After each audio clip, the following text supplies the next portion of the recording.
Hello, dear friends, and thank you for tuning in to the Duncan Trussell Family Hour podcast. This is me, Duncan Trussell, transmitting to you from somewhere in the depths of Los Angeles. I am really excited because I am going next week to Lemuria, Maui, to do a retreat with Ram Dass. So I'm kind of like, I'm almost in a manic state of excitement and kind of nervousness because I've never done a meditation retreat before. But Raghu Marcus called and was like, "You should do this, you know, with all the shit that's recently gone on with you." And so I was like, you know what? Fuck it. I'll go to Lemuria. Sometimes you just have to go to Lemuria, and like, because I could think of a million reasons not to do it. All of them based in, you know, just it's something completely outside of my pattern or something that I would ever do in a million years. But why not? Why not just do it? I'm going to go. I don't know exactly what it's going to be like. Everyone's telling me that it's pretty incredible. And I've never done a meditation retreat. I don't know what's going to happen. There's yoga every day, really nice food.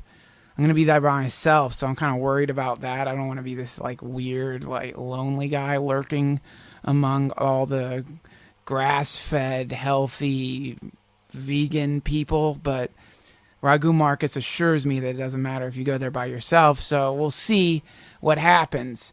So that's coming up, and I'm really quite excited about that. This is this podcast with Daniele Bolelli.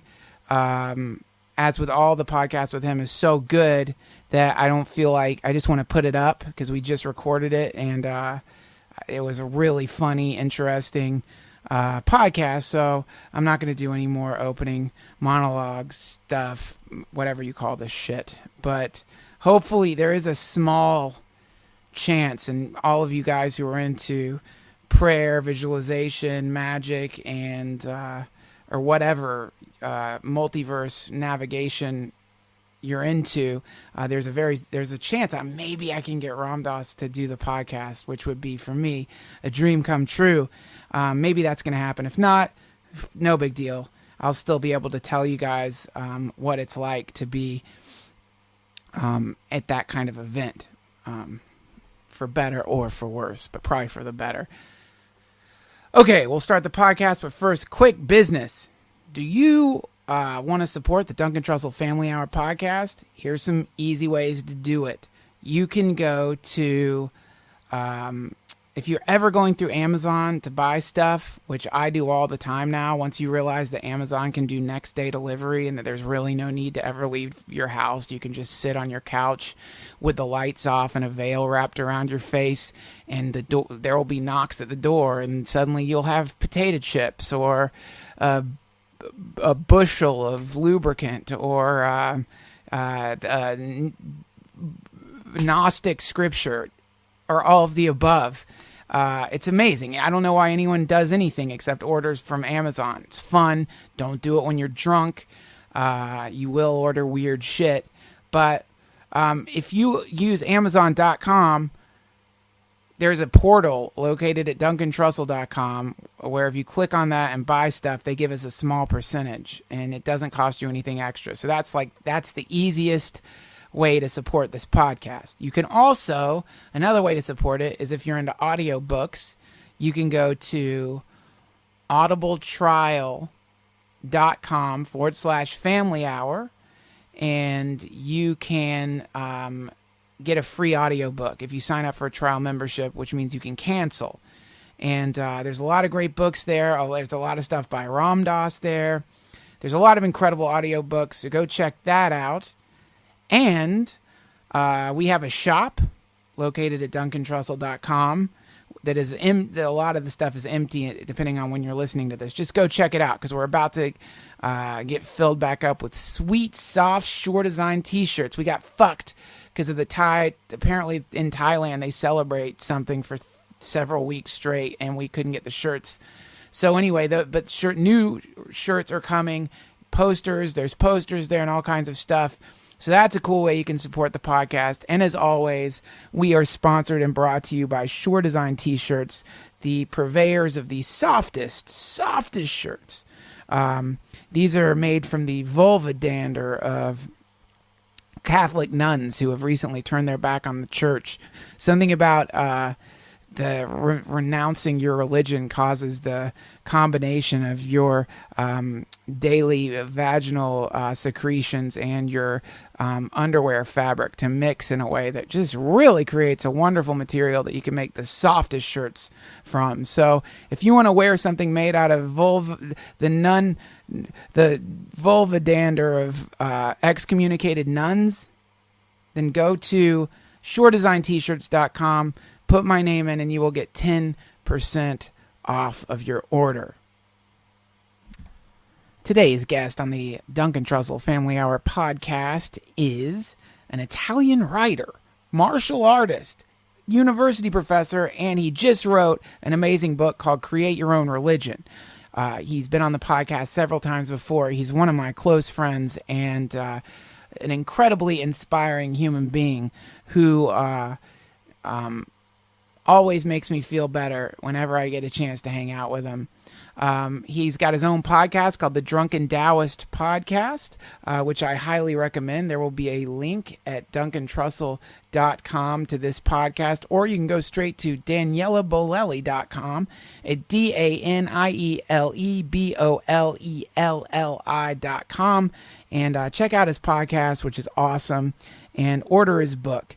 So now, everyone, please welcome to the Duncan Trussell Family Hour podcast, the super genius, brilliant, loving, fatherly, awesome, deadly, somewhat cynical, yet somehow transcendent super mind of Daniele Bolelli.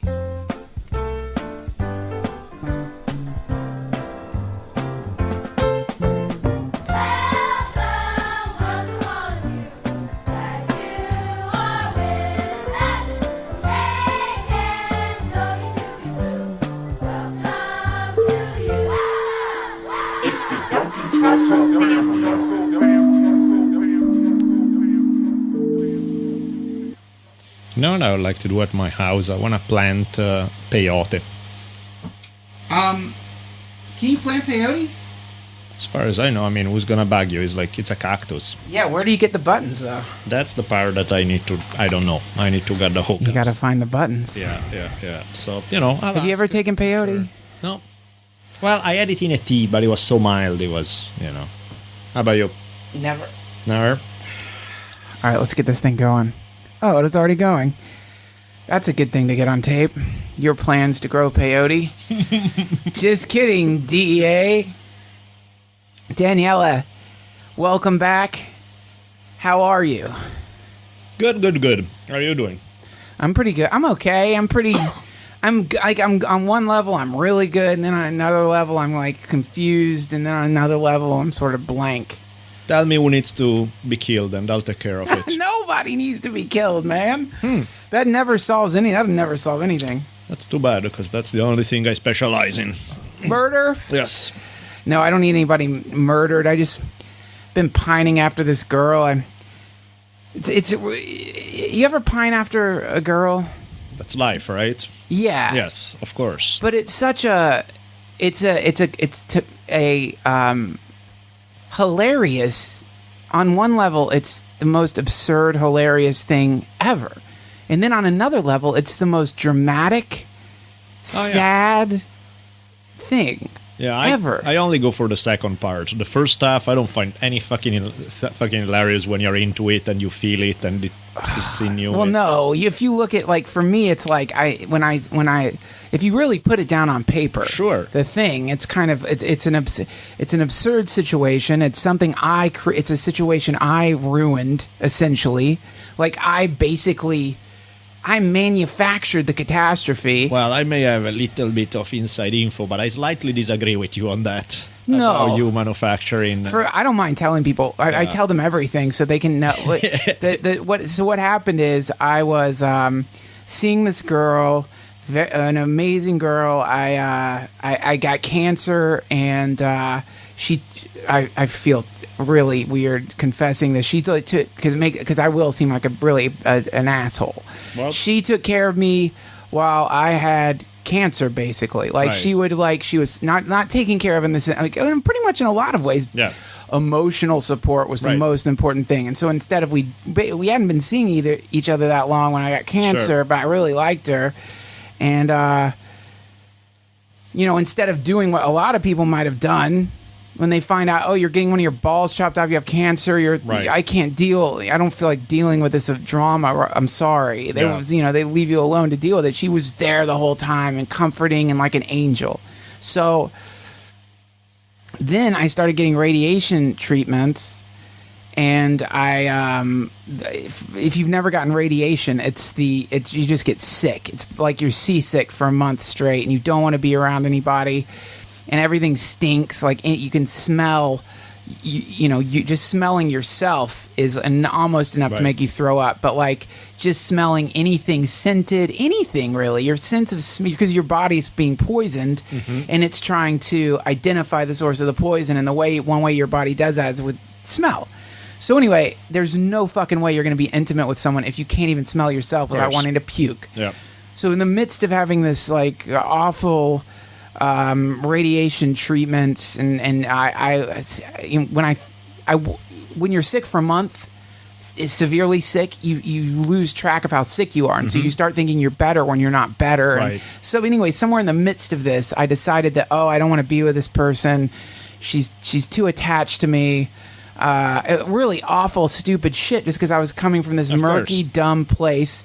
And so then I basically, broke up with her, and then, which is just shit. I'm sorry. I'm not applying for a spot as your personal lawyer, but Please. let me rephrase everything you've said there. Okay. You're in the middle of fucking radiation. Yes. You have cancer. You're Yes. entitled to say any stupid shit you want. And I mean, of course, she's been an angel by sticking there with you, helping you, being sweet to you, all of that. But brownie points for that. That's awesome. But Yes. at the same time, you are in the middle of shit. You can't just expect that you're gonna just be tucked under the blanket, go, thank you, sweetie, and everything is okay. Because you are dealing with so much shit. Having cancer. Yeah. The physical effect of radiation, all of it. So, yes, that's probably not the best reaction in the world, and you probably don't want to make big choices in the middle of all of this Yeah. shit. Yeah, I give you that. But at the same time, on her hand, she should figure out that you're here in the middle of pure delirium, crazy shit going on because of radiation. Give it a month after you are done with radiation and have that talk again. You know? Well, that's the thing. I tried to repair the thing after, I have been through this maelstrom of insane, phenomenal, catastrophic phenomena. And when I came back, finally to LA, I tried to fix things up, and explain this again. And it seemed for a second like maybe yeah. she was gonna believe me, but it didn't work. And so she was sort of like, look, I just can't be with you. I'm afraid you're gonna, hurt me. Because you're gonna get cancer again and radiation again. Or You're just, gonna do the if same you thing. if you Right. broke up with me after I took care of you with cancer, Yeah, when are you but going to break up with me again? I can understand the Right. logic in it, but it's, again, yeah. Anyway, the end result is The same, right? I'm pining after this girl, shocked by the fact that I'm pining after this girl, because I haven't pined. Yeah. I haven't pined in 8 years. I haven't pined. So, come on. This is my personal appeal to this lovely lady whose name I don't know, but will appeal to her anyway. The point is, what the hell? Duncan hasn't pined in 8 years. You are sweet and good. And, you are sweet and good to take care of him in the middle of all this. He went mildly insane, as it's more than entitled to in the middle of all this. Give the man a chance. If he hurts you again, then call me and I'll make sure to beat him up for you. That's my Thank you, Daniele. personal promise to this lady. Thank you. But it's like if you hurt her when you are totally yourself, then yeah, you're a dick and you deserve to be treated badly. But in the middle of all that, come on, man, I think she's got a boyfriend now. That Eh. doesn't mean anything. Yeah, right. Give it up. Some dumb boyfriend. Don't do that. Anyway, man, that's like one thing I've been dealing with. But fuck, and another, like, pining is great because it teaches you about attachment, right? And it teaches you about how attachment causes suffering, and it teaches you, to sort of like step back and realize, like, oh, this is this is another teaching. This is I'm just beginning to see that all the fucking great teachings, they are all like getting dragged around by a fucking gorilla. That sucks. Couldn't there be a teaching when you're getting massage and a pina colada in Hawaii while looking at the sunset?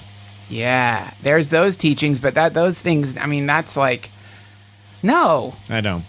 They don't teach you. Those don't, I mean, they teach you like, oh, this isn't, usually when I'm in a really pleasurable place, the thing I'm learning is that I can't enjoy the pleasure because I'm pining over someone, or, You're just a pain in the ass, aren't you? Yeah, I guess so, man. I mean, I guess so. I guess it's just I'm human, and we're all sort of... The thing I'm recognizing is, like, no matter... It's almost like there's an engine of happiness. And the engine has... I don't know. How many cylinders does an engine have? Four? Well, this engine of mine seems to have, like, 4 cylinders. Maybe 6. I don't know. I'd have to count them up. But it's like money, career, health... love, friendship, we're at 5, I think, spiritual life, and I can never get all those cylinders going at once. There's always one that's not going, and that one not going, like you focus on that one rather than the other 5, huh? Yes. Yeah. Why I think it's it's some form of weakness of the mind, because the mind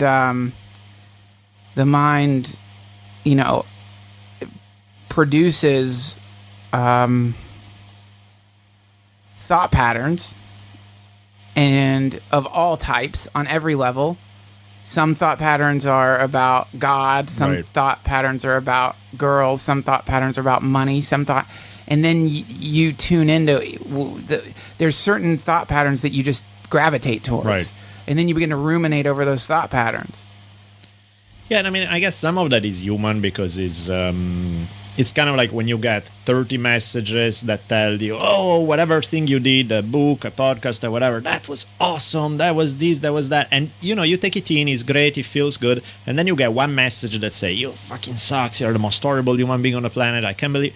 And you're going to be thinking about that one rather than the other 30 people who told you how cool it is. Exactly. So, no, I get it. I think is natural. But I guess what to do in that situation? Because, yes, it's natural. Yes, everybody goes there. It's kind of like jealousy. We all know that jealousy is stupid, but everybody gets it, right, yes. to one degree. How do you squash it? Not the jealousy part. I got that part. The focusing on the one... tiny, maybe not tiny, but the one negative thing when you have several that are really cool going for you. I don't know. I can't figure it out, man. It's like when you get a goddamn mosquito in the room. Right.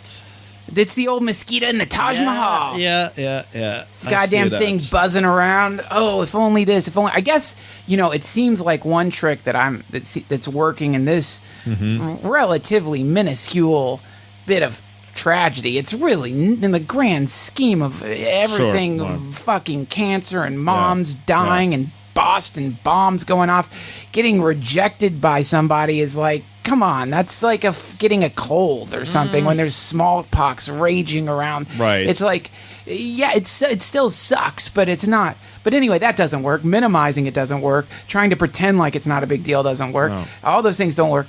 The only thing that seems to work is so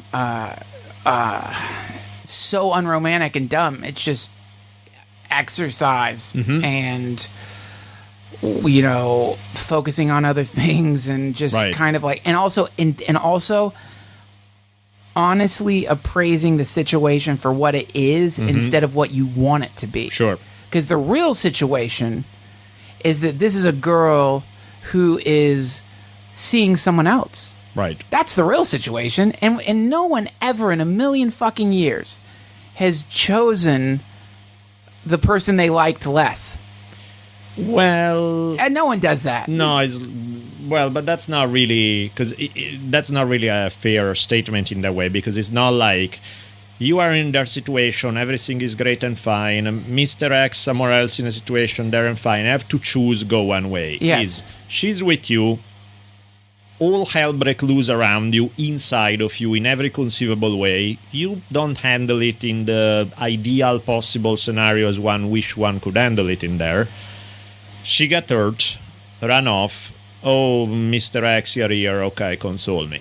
That's a little different than there are two parallel situations and I pick one over the other. I know. Well, maybe it's different for everybody, but I know for sure that if like I was in a flipped situation, there was someone I really liked and I'd been seeing someone else that I sort of didn't like, or kind of, I would just like, if it came down to a decision, I would pick the person I really liked, especially if I was afraid, especially if I thought that person was going to, for me, it's like if I'm in a situation where I think someone's going to hurt me and crush me to pieces, I guess I'm a fucking freak, because that's when I'm like, yes, this is it. Oh my God, if this person can destroy me, then I'm in the fucking land of... Yeah, but you're a fucking freak. You should remember that. It's like most other people don't work that way and usually tend to gravitate away from pain. So usually the choice is... Now, Mr. X maybe is an awesome human being and is great in his own right. Maybe he's just safe and not there's not that experience of fuck, I can get hurt. Like some of the typical scenarios that are complicated are awesome attraction to a human being in that way, but danger and weirdness and possible pain. All right, not too bad, safe. Yes. So not as high, but not as low. You know what I mean? The highs are not as high, but the lows are not as low. In many cases, the choice is, shit, if I'm afraid to get hurt, that's not bad, because I still get some high, the lows are not too bad. The point, again, is not that most other people tend to gravitate away from pain and suffering and possible danger. I think it's not that you gravitate. I mean, it's like if there's a, for example, like take the, if there's a nest of hornets outside, you don't go shoving your hand into the hornet's nest because you're going to get stung. But it's more along the lines of like, hey, what do you want to do? Here's some things we can do. We can go to Disneyland, or we can go to Peru and drink ayahuasca. On top of Machu Picchu, yes. Yeah. And in that situation, there is danger. Right. Of course, because you're out of your comfort zone. You're in a crazy land. So it's like, that's what I'm saying. I'm not saying go chasing after pain. Though, if you do want to go chasing after pain, I can definitely recommend some professional dominatrixes that are fantastic. Yes. But I'm saying the inherent, the greater, it's the classic thing. The greater the reward, the greater the fucking risk. Add one element to the Peru story, though, is you have already gone to Peru. You started having a blast. It was so much fun, and they robbed you of all your money. And now you went back, and now you have to decide again. Do I want to go to Peru again for Machu Picchu, or do I just want to go to Disneyland? Yeah, right. So, I'm going to go to Disneyland and ride on Pirates of the Caribbean with my safe boyfriend. That could be. Blah. No thanks, man. Give me the fucking... No, don't give me the... Actually, I don't want to be a catastrophist. Right. But I do recognize... I mean, like, I guess it's just a product. She's younger than me. I guess it's a product of being old. When you get old and you just realize you're just gonna get your your heart's just this duct taped thing, and you just get better at taping it back together. So it's like easier to... That's one of the things that, to me, in fact... there are many, many aspects of life in which I've been anything but brave, where I'm a big wimp, a lot of things scares me and all of that kind of stuff. But one thing that I've kind of never been scared of is getting emotionally hurt. To me, it's like, and when I look around, I see the vast majority of human beings being dominated by this sense of, what if I get hurt? Yeah. And I don't know, I think it's because, this is not because I don't feel the pain, it's because I think I'm so damn used to it that it's just like, so I get hurt. I get hurt anyway every fucking day of my life to one degree or another. At least it might as well be for something fun. Like, I remember as a kid growing up, it's not that I saw myself as better than somebody else in that sense. I saw myself as having a bigger emotional range, which means my highs are 10 times as high, my lows are 10 times as low. The range is the same. There's still a plus and minus that equal each other. It tends to go deeper both ways. So when you grow up, you're a teenager, your emotions are all over the place, you maybe are a little weird, and you don't... Every fucking thing you feel it, not like, oh, you're having a little bit of a bad day. You're having these emotions that are tearing you apart constantly. And I mean, that's how I grew up. That's how I've been for a really long time. So to me, the idea of, oh, I can get hurt, it's like, what's new, It's like big fucking deal. Right. So that's... I hear it a lot from people. I don't understand it. Well, it's first of all, this whole goddamn non-conflictual, is conflictual word? This word. I'm the one who doesn't speak English. Get your act together. You're the American born. This thing where people try to seek tranquility, I think we've talked about this before, but it's like, give me a fucking break. Well, you're not gonna find it anyway. Like, you find a safe boyfriend, and I guarantee you, there's a basement of an abandoned house in South Central LA filled with the slaughtered victims. Is just dead toddlers and cat brains all smeared all over the wall. Nice. You find the fucking safe anything, and it's not you there. It's got a stinger. Everything's got a fucking stinger. Of course. So. Yeah, I don't know, and I do apologize for doing Dear Abby with you. No, Dear Abby is awesome. I've always wanted to be Dear Abby. I think it's my next reincarnation is what I'm shooting for. Getting relationship advice from you is always so good, man. It really is. But I honestly, again, I don't know I don't know her. I don't know the other guy, so that's totally speaking out of my ass because I know you and I feel, but. In my mind, assuming that story with the other guy is not like fireworks and everything is amazing and awesome, if you are that into somebody that you want to take care of them in the middle of cancer and you're doing all this stuff, that's amazing. It's sweet. It's really cool. You go that far. Well, go far enough that you cut them some slack on when they went slightly crazy in the middle of it all. You say, okay, well, let's try again when you're a normal human being. If when you're a normal human being you hurt me, then yes, I will call my friend Daniele Bolelli and have you shot. Yeah. That's honorable. I can get that. But it's the Goblin Effect. The Goblin Effect? It's like you get what's inevitably when you are with someone long enough, the goblin comes out. And you always think it in the beginning. You're like, anything that they do is going to be wonderful, even if it's bad. Right. And even everything. You like the way that their sweat smells. Right. You know what I mean? You like every single thing about them. And you fantasize that they don't have the goblin, that thing. Right. The golem in Lord of the Rings, the thing living in the dark underbelly of the thing that's hissing over some stupid shit. Then that thing pops out, and inevitably it's always worse than what you thought you could deal with. It's always... Right. If it wasn't, it wouldn't be a big deal. But inevitably this cuckoo clock thing pops out of the shadows, and it's like, look at me. Right. And you're like, no, I don't want that. I don't want to be around that. And, so it's... I mean, unless you find the perfect fucking person and I don't think that even exists. I think the whole soulmate crap is insane nonsense. I can tell you're in a good mood, yes.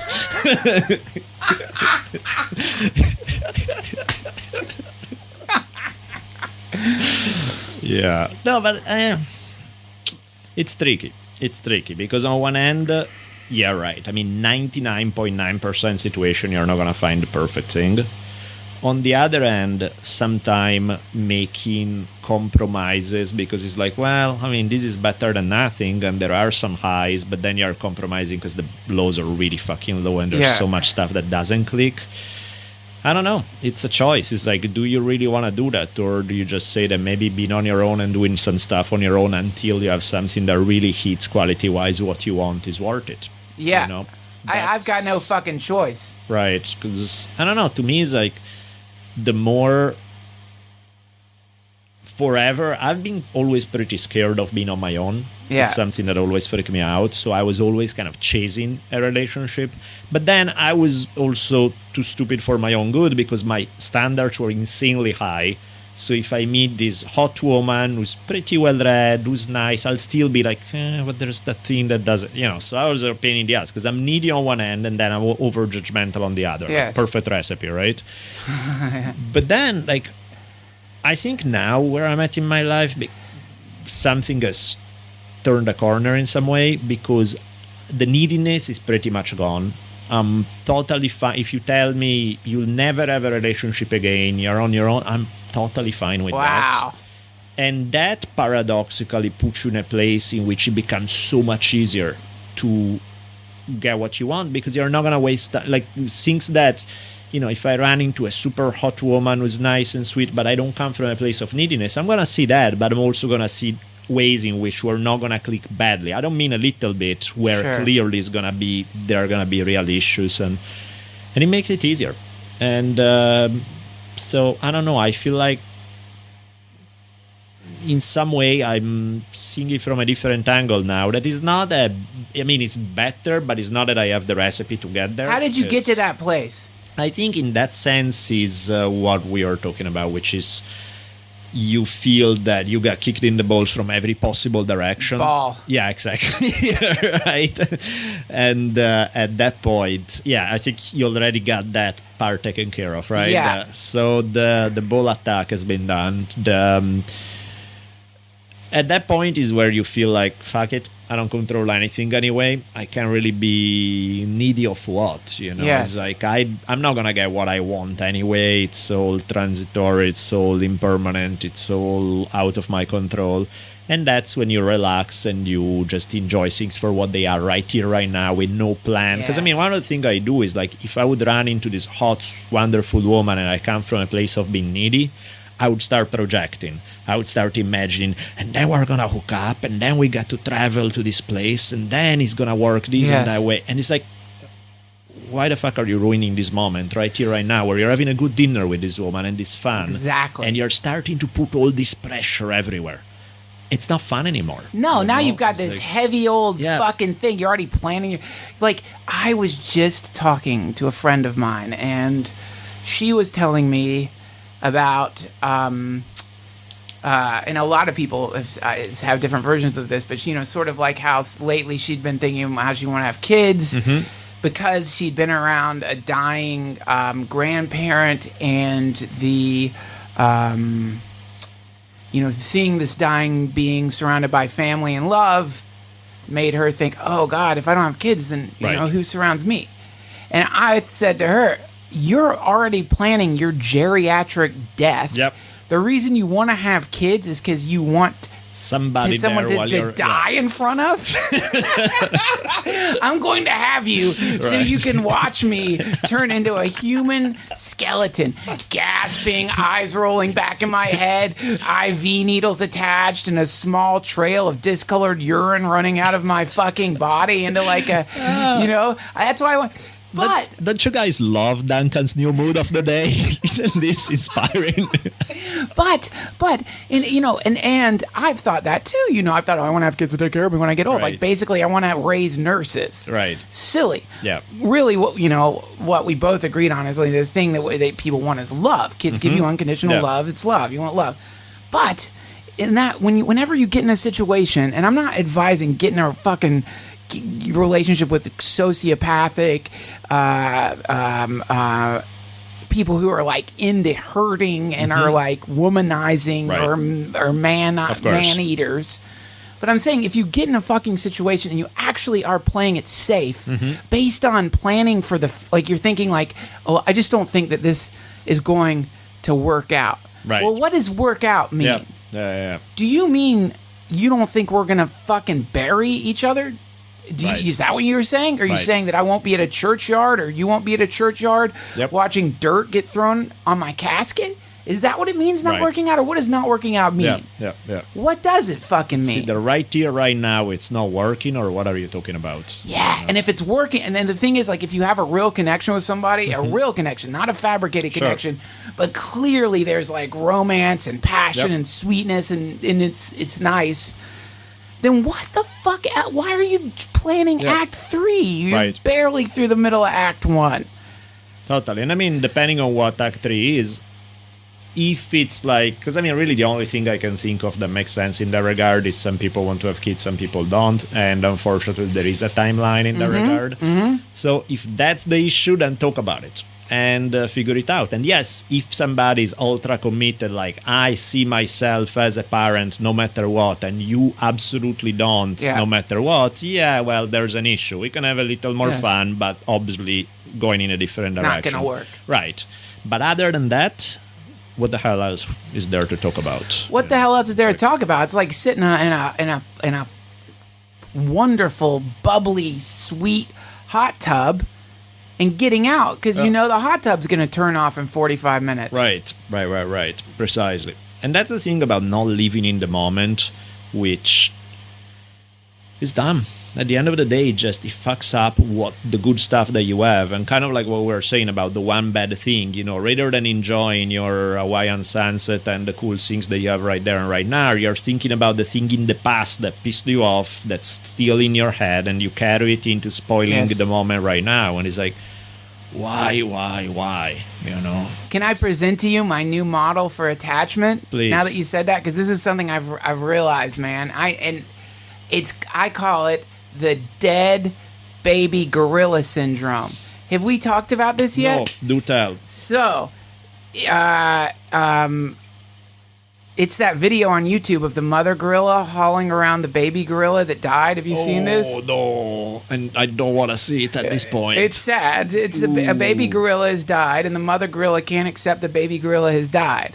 So the mother gorilla is carrying around this corpse of a formerly living gorilla baby, and you know this is the fucking jungle.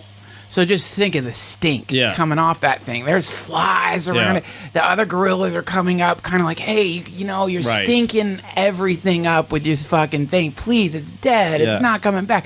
But she's like not having any of it. She won't believe the gorilla baby is dead. She wants the fucking thing to like come back to life. She's stroking it, touching it, you know, doing whatever.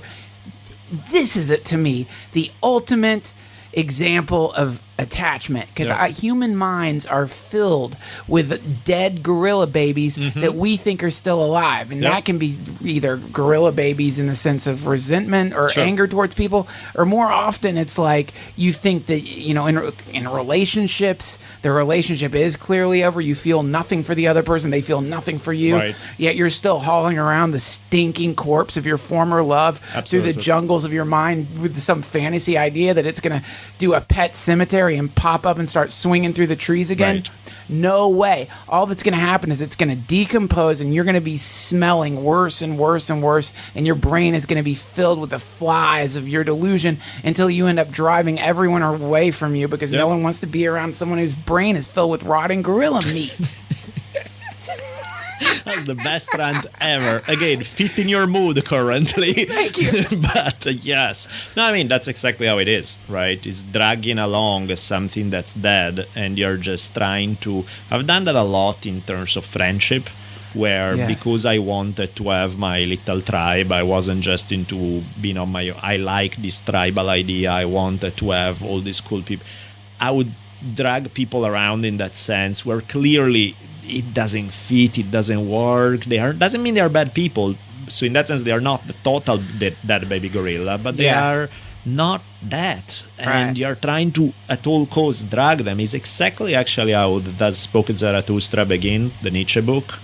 Nietzsche, toward the beginning, one of the early chapters is about how this idea of dragging this corpse along. Oh, really? So it's exactly that. Nietzsche had psychically seen the Dead Baby Gorilla video on YouTube ahead of his time in the Germany of the 1800s. And about how let it go, you know, because it's done, it's over. And when you will run into somebody who's I don't mean meant to be like I'm talking about soulmate shit, because I agree with you that stuff make me throw up. Yeah. But meant to be is totally the wrong word, but is somebody who does click with you, not because you are forcing them, like, you are clicking with me, god damn it, let me force you into this hole because it really works that way. It's like, it clicks because it clicks. Not with force, not with, if I only change 50% of you, then you would work. Because that shit never does. Again, I'm back in my Dear Abby moment. I love it. No, because it's real, right? Anytime you want to change somebody, people will change 10%. So, you can get the edges off. If something is pissing you off and is a little thing, the edges can come off, but the substance doesn't. It's like somebody's not going to go from being... if only this huge thing about them was different. Well, it's not, and it's not gonna be. So deal with the fact that the highs come with that, and if you don't want to pay the price, it's not gonna change tomorrow. That's true. That's how it is. That's true. And that's kind of like my thing right now about relationships in that regard is either I'm gonna be who I am 110%, and if you like it, that's awesome, and if you don't like it, no, there's nothing. It doesn't mean, hey, why should you like me? I can think of many reasons why you shouldn't. So there's no me trying to convince you, me feeling like, that's because how we are always trying to like put the best face forward and trying to convince people that we are.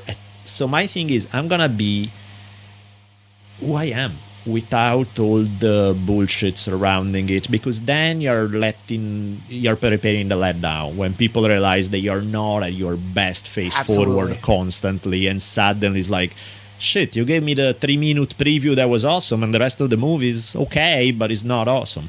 Yeah.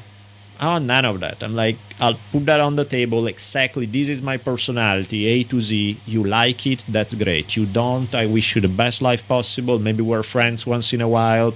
That's it. There's no compromises, effort, convincing, none of that shit. You can't. It's just, and it's a lie. It's like, now you made it work by presenting yourself as something slightly different from what you really are. Yes. Man in the iron mask. You've locked yourself into this goddamn mask. They think you're some kind of whatever the stupid thing is that you apprehended that they wanted. Right. They think you're this thing, and then they really get into you because they're like, oh my God, I've met my dream man. It's like, no, you met a chameleon. You met a horny chameleon. Exactly. Who's selling you a fantasy because he understood that that's what you want. Yeah. And it's bullshit for both in the end. Even the one who's offering the fantasy, not only the one buying it, is still doing something that, unless you're a cynical asshole and you're only doing it to get laid, and in the process you're going to hurt somebody else, which means you're a sorry excuse for a human being. Yes. But if you are doing it really meaning, I love this person, I want to click with them, it's so cool, well, that's really the wrong way to go about it, because you just sold them something that's not real. They will realize it sooner or later. They are going to be disappointed. You'll feel like shit because somebody's disappointed in you. Why are you doing that to yourself? Because when that fucking mask falls off, inevitably, when you don't have the energy, when you've got your guard down, when you're a little too drunk, when you're a little too whatever, and that fucking mask falls off and they see underneath it, you're this scarred, wrecked, festering, pot-covered howler monkey. Or maybe you just have a pimple. Yeah, whatever. I don't mean to. Yeah, right. Usually it is just a pimple. But, well, when they see this thing, then that's when the fucking relationship starts collapsing, because you don't have the energy to put up the false thing anymore. And so then you're just exhausted and you're like, no, this is what I'm like. Sometimes I love to play video games, or sometimes I sometimes I leave fingernails on the ground. Exactly. It happens sometimes. And the trip is, if you then run into somebody who sees, you do something that's probably not the ideal thing you want to do, and you have that Pavlov dog reaction when you turn and you're like, oh shit, now I'm going to hear about it, it's going to be a bad or something, and they are okay with it. Yes. They're like, you think that's bad? Pfft, that's nothing. Yes. You're like, really? Because that's as bad as I'm gonna get. Really, that doesn't bother you? God damn it! See, man, this is why I have this attachment towards this fucking girl. Because in the worst time of my life, when I really was just literally debilitated, want a fucking ball freshly chopped off. Mom dying, radiation. Yeah, suddenly this person was like, no, I'm totally cool with it. The only thing she wasn't cool with is the fact that I broke up with her after she took care of me when I had cancer. And how can you blame her for that? No, but at the same time, again, if it was only you dealing with what you're dealing with your mom, the physical effects of radiation are gonna fuck up your mind for a while. And that's just so assuming that somebody's gonna do the same thing that they did when they were in a state where you probably shouldn't be around them unless you are willing to take all sort of shit that's gonna come out of them. Right.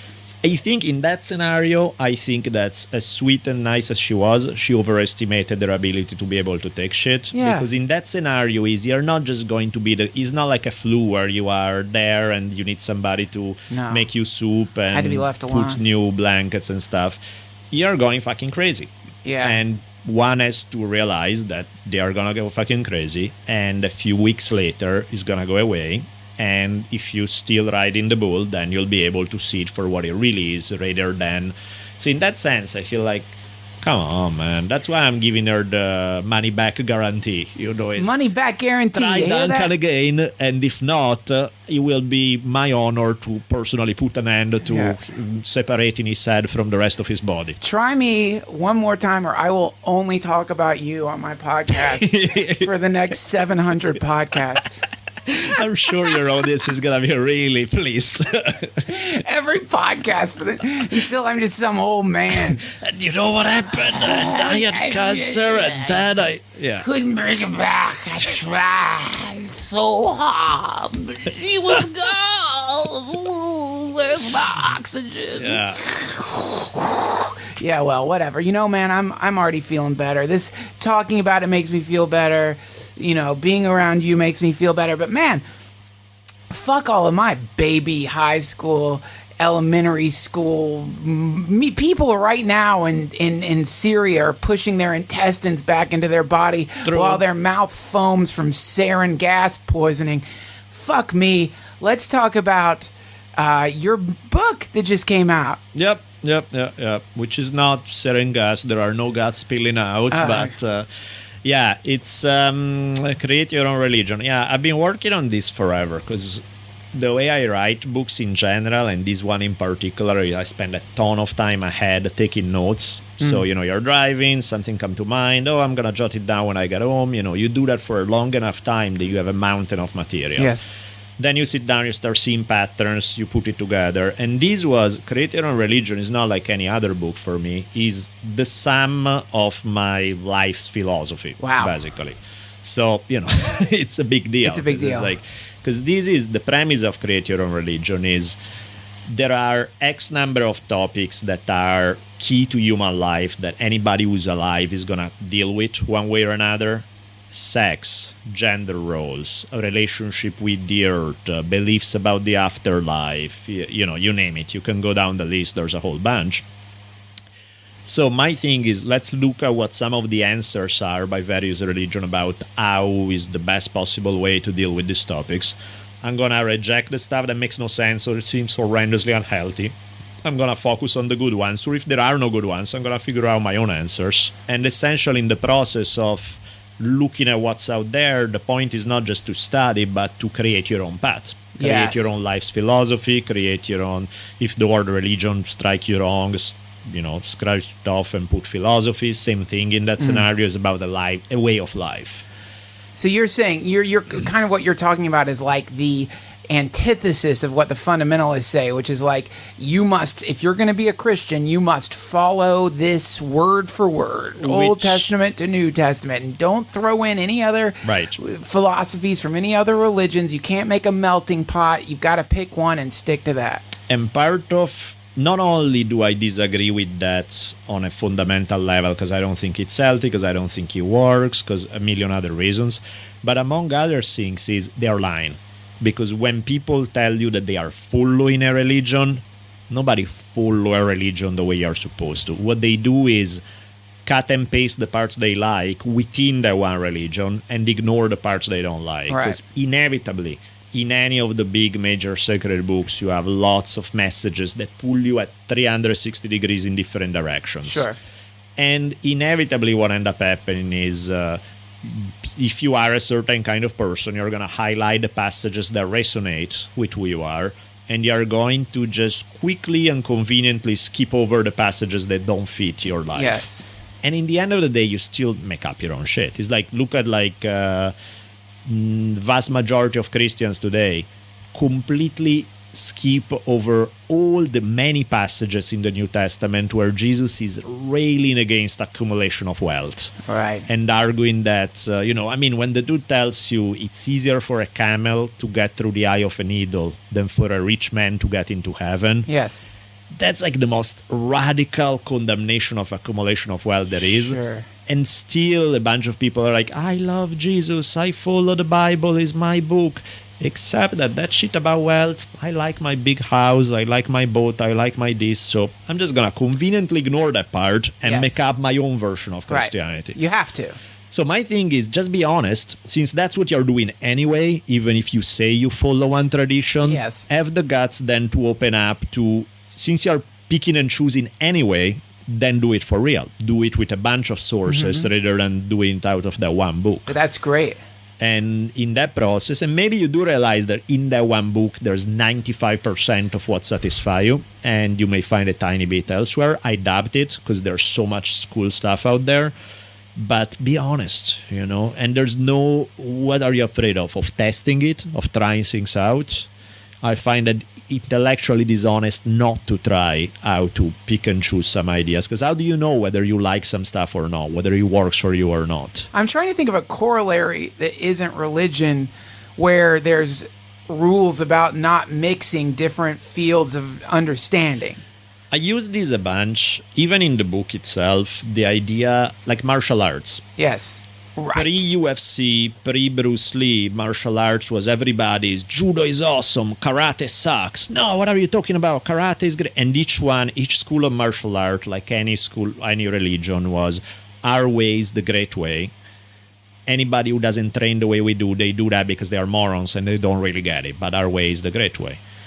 Unlike religion, the beauty of martial arts is that having a physical component. One day, somebody had the idea, let's lock them in a cage, let's see what happens. Because you can only talk shit so much how your way is the best way if you keep getting your head kicked in. Yes. And so eventually that's exactly what happened, and people came up with mixed martial arts, which is some styles are hopeless, but many other have some strengths. None of them have it all. So, this creating a religion is the MMA of religions. Cool. That's exactly what it is, that's basically. It. And that makes so much, that's so great, because it's like, what is religion anyway? What is religion? Religion is always a explosion of information coming from a person who generally has gained some form of deep self-realization, or a group of people over time. I guess in Judaism you have the prophets, and it's a variety of self-realized beings sort of giving out this information. So to think that you can only drink from one fountain when there's all these other fountains springing up everywhere, it's always seemed ridiculous to me. And I mean, it seemed ridiculous to me about martial arts as well before UFC. So to me, UFC confirmed exactly what I thought about mixing as applied to martial arts.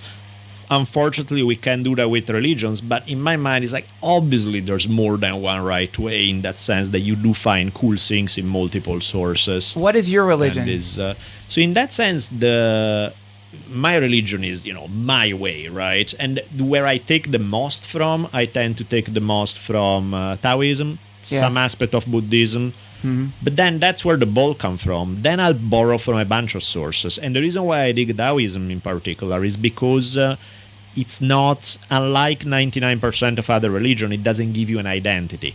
This is what it means to be a Taoist. I have to believe this, I have to wear these clothes, I have to do this shit. It's like, Taoism is the language of life, and it's not trying to convince you, it's not trying to tell you, you don't need to believe in shit. It's like gravity. It's a force that's out there. Whether you believe in it or not doesn't matter. It's really about how you use it in your daily life, so that you don't put heavy object above your head and let go. It's not a sin if you do. Right. It's just stupid. And so that to me is what Taoism is about. It's not about having beliefs that you cannot possibly prove, for which you need to have faith. It's not about trying to convince anybody of this. It's He's speaking a language that I find easier to apply to life and to everything else for that matter. Right. And what I dig is the fact that a ton of people can be Taoist without having ever heard of Taoism.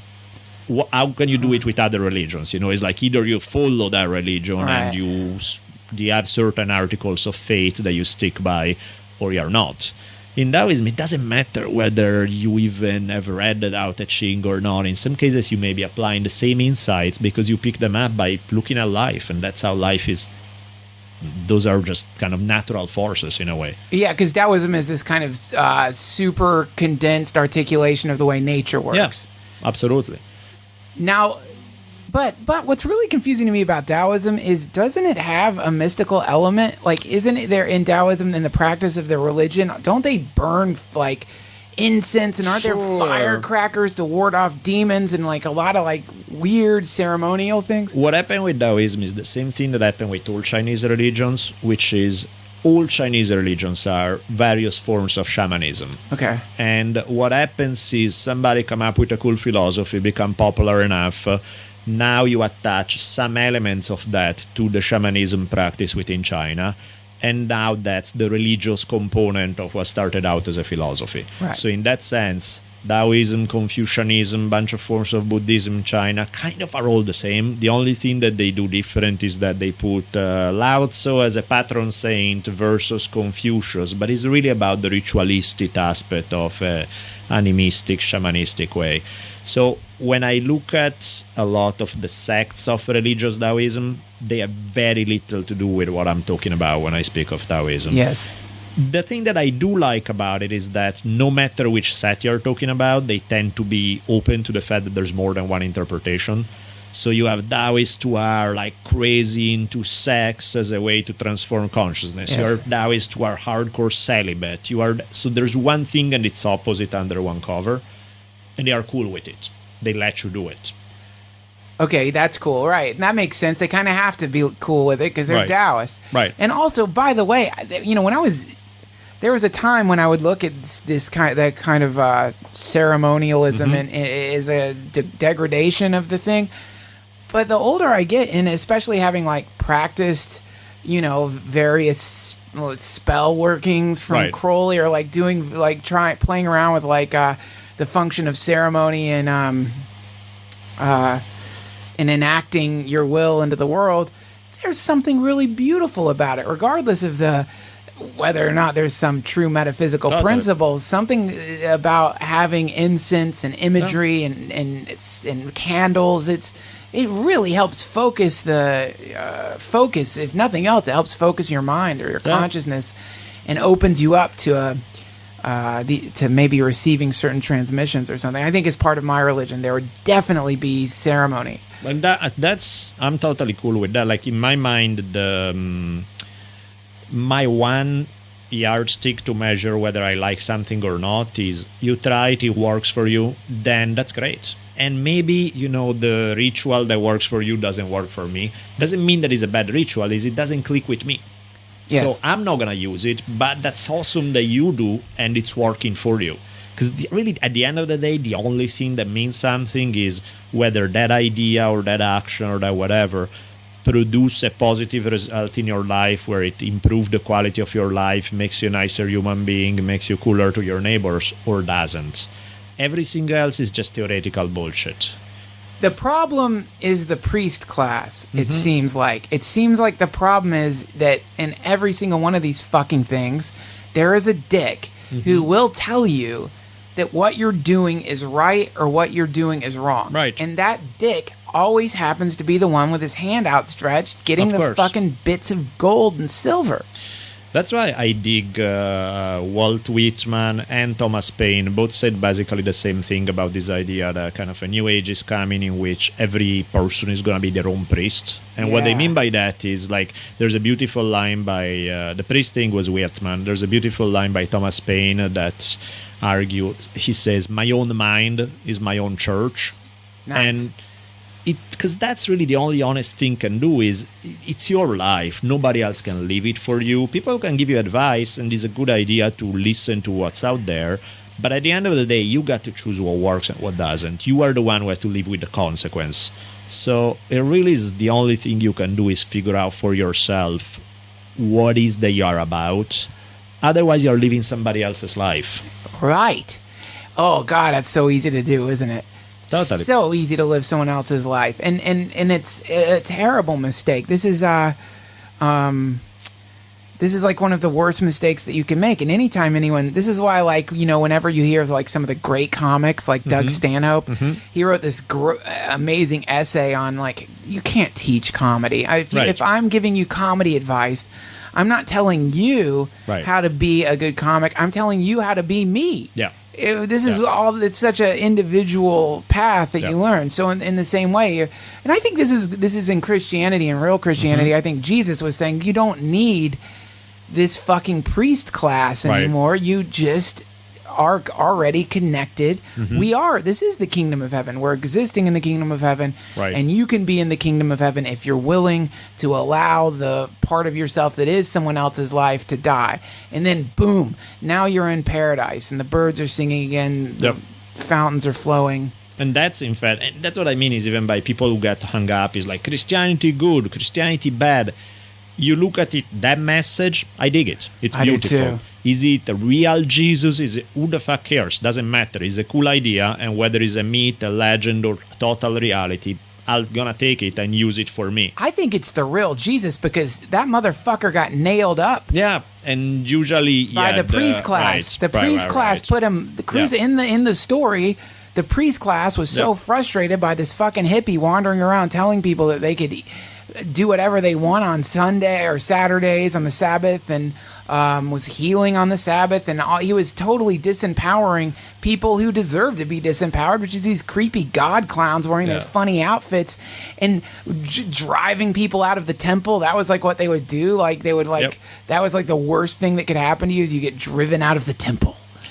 Yeah, it would have been cooler for Jesus had been able to hang out by the Sea of Galilee and microphone on and start his podcast and communicate with people that way rather than having to put his body on the line that way. But hey, that's the game, right? No, that's fucking Jesus Christ Superstar. There's that song. What is it? The last song when Judas is singing that awesome song like, why'd you pick such a backwoods time in such a strange land? No, it goes, if you live today, you could have saved the whole nation. Israel something BC had no mass communication. Right. Yeah, exactly. Yeah. But you know, the thing about it is, man, which I think is, I love that Jesus. By the way, I fucking love Jesus Christ Superstar. We'll definitely play a song from them at the end of this podcast. But the reason Judas is wrong in singing that is because the reason Jesus can be so potent and powerful is there wasn't mass communication because the myth could build over generations. Yeah, absolutely. If you'd heard the real Jesus, his voice was probably like this. We just have to love each other, guys. Can I get a hand job? Yeah. How much for a hand job? He probably loved paying for hand jobs and was unashamed about it and had stinky feet. And one of my favorites. Just love each other. Yeah, that would be, and that's where one of my Jesus story that's along this version of Jesus rather than the cooler one. That's I find hilarious in the New Testament.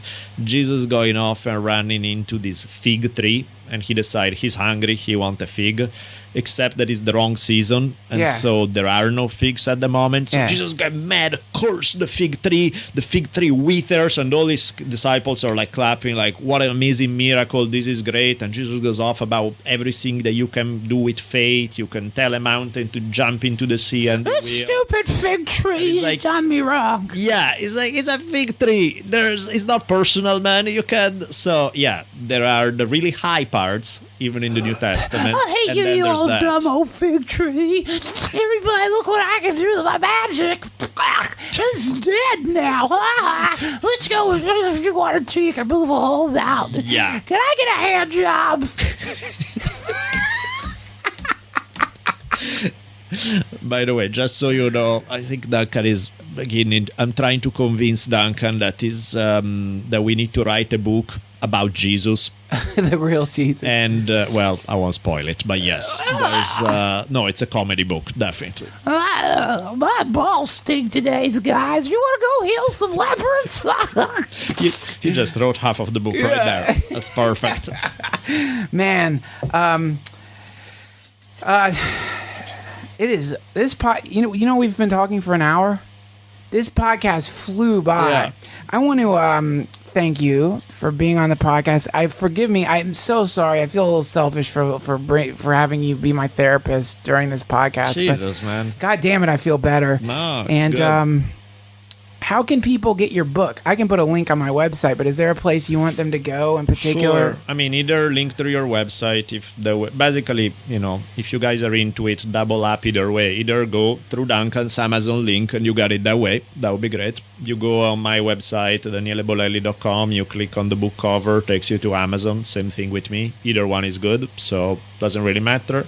And you guys do listen, please. Everyone loves I mean, I don't want to create a hierarchy, but of all the guests, you're the one everyone requests and loves, and they love your voice. Jesus, I didn't realize how ripped you are. I'm flexing my muscles for the microphone, which He's got suddenly a we don't have the camera. Steel ball under there.